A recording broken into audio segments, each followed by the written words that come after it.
There's this weird myth we all believe, that happiness is somewhere out there, behind a degree or a perfect body, or in someone else's apartment that's actually furnished and not covered in dust. We chase it like a finish line, as if waking up at 6 a.m., journaling about our childhood, and deleting Instagram for real this time will finally make us feel okay. But what if you didn't have to wait? What if it's not a final destination, but something you could actually practice, even when your mind is messy and nothing seems to make sense? So here it is, a step-by-step guide for something no one ever taught us how to do, because happiness is easier than you think. Step 1. Go outside, dumbass.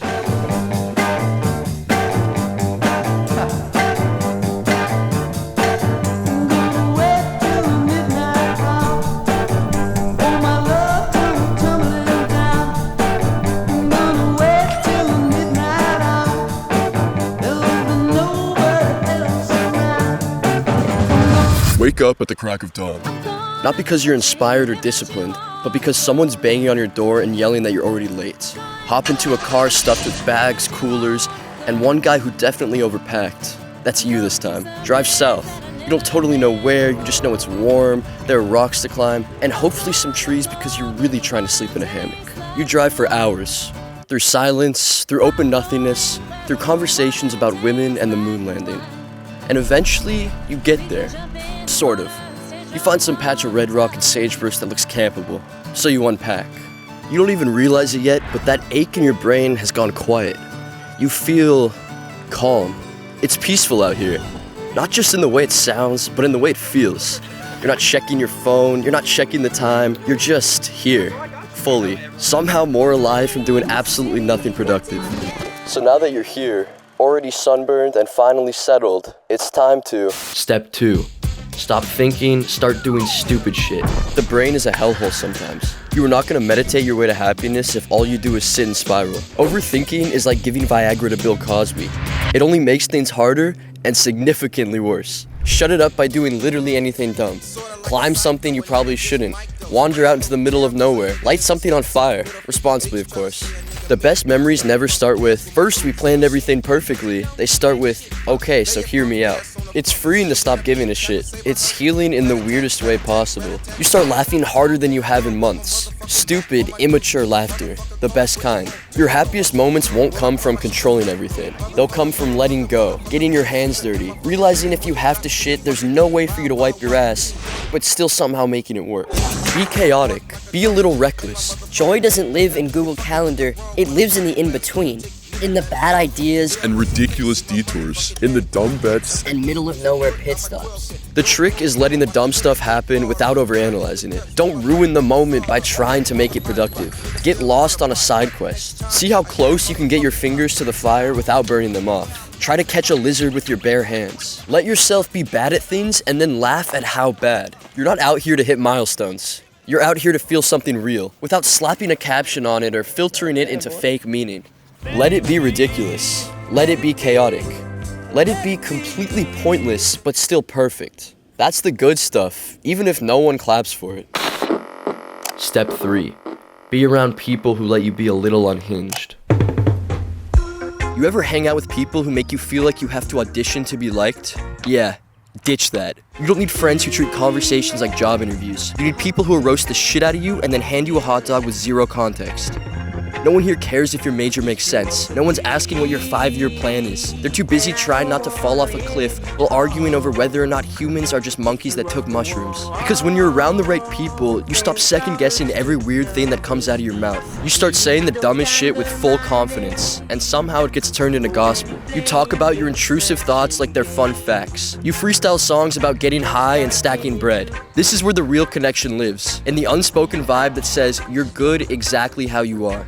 Happiness isn't about being impressive, it's about being accepted. You can tell yourself over and over you don't need anyone else, but deep down we all want to feel appreciated. So let your guard down. Stop curating your personality. You'll be amazed how much easier life feels when you stop trying to be someone. Because the right people, they let you be all the someones at once. And no one judges. No one says, that's too much. Instead, they jump in and make it even weirder. That's how you know it's real. That's how you know there's no sense in worrying.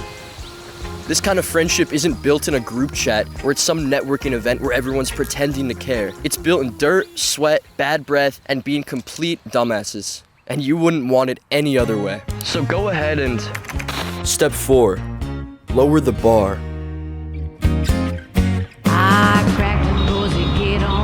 Expectations are a scam. We keep raising them thinking higher standards will make us feel more fulfilled. But mostly, they just make us feel like failures for being human. You don't need to always be killing it. You don't need to be glowing. You don't need 3 side hustles, a 4-story house, and a 10-year plan that starts with buy property in Thailand. It doesn't mean you can't still strive for greatness, but your happiness shouldn't rely on whatever you're chasing. Just look at how happy monks are after giving up everything they have. There's no pressure out here. No one cares if you've figured it out. You could be totally lost and still feel like you're exactly where you're supposed to be. Real peace comes when you stop trying to earn your right to rest. It comes from sitting for hours, casting your rod until something bites, or letting the evening sky slowly shift colors, instead of reading another 10 ways to optimize your morning routine article written by some man who has never known joy. Lowering the bar isn't laziness, it's survival. Because if your happiness hinges on you becoming the most optimized version of yourself, you're fucked. Let life be messy sometimes. When it's too high, you forget how good the simple stuff feels. Like hearing a dumb inside joke for the 10th time and still laughing. Or burning your marshmallows until they catch fire, then acting like you enjoy them that way. And here's the thing. No one's giving out medals for being the most productive burnout. You don't get bonus points for ignoring your mental health because hustle culture told you to. Out here, there's no leaderboard. And honestly, that's kind of beautiful. The world constantly tells you to do more, be more, fix more. But sometimes the move is doing absolutely nothing perfectly. Step 5. Remember, this is it. We act like life is in the future. Like it starts once we have our dream job, dream body, and dream partner. But by the time you get there, you've already missed everything. This is the dream. This, right now, is the version of life you'll look back on and either be glad you lived Or wish you'd paid attention to. So make it count. The missed turns, the cramped tents, the late night debates about which animal you could be in a fight. You don't need a curated life. You need a lived one. Don't waste this era trying to be someone you're not for people who won't remember you next year. Be here, be a mess, and be happy anyways. And if nothing else, laugh at the ridiculous stuff. Laugh so hard it echoes off the canyon walls and scares nearby wildlife. Because if you're not laughing out here, covered in dust, sleep deprived, and slightly sunburned, then what the hell are you even doing? What the hell?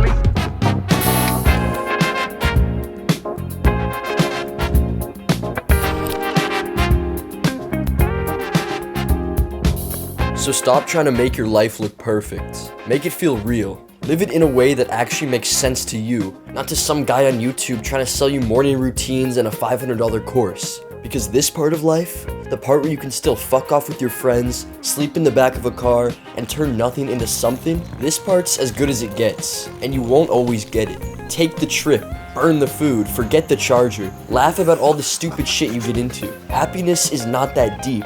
It's right here when you stop looking for it like it's lost. Because if you're sitting around waiting for life to finally feel perfect before you let yourself enjoy it, you're gonna miss the whole damn thing. Stop doom scrolling, text your friends, drink some water, go outside, stare at a tree, touch some grass, hell, frolic in it. Unless your name's James, in which case, we know you're all talk, bro. You're not too behind, too broken, or too late. You're just distracted. Take this as your sign to put down the phone and go do something that makes you feel happy again.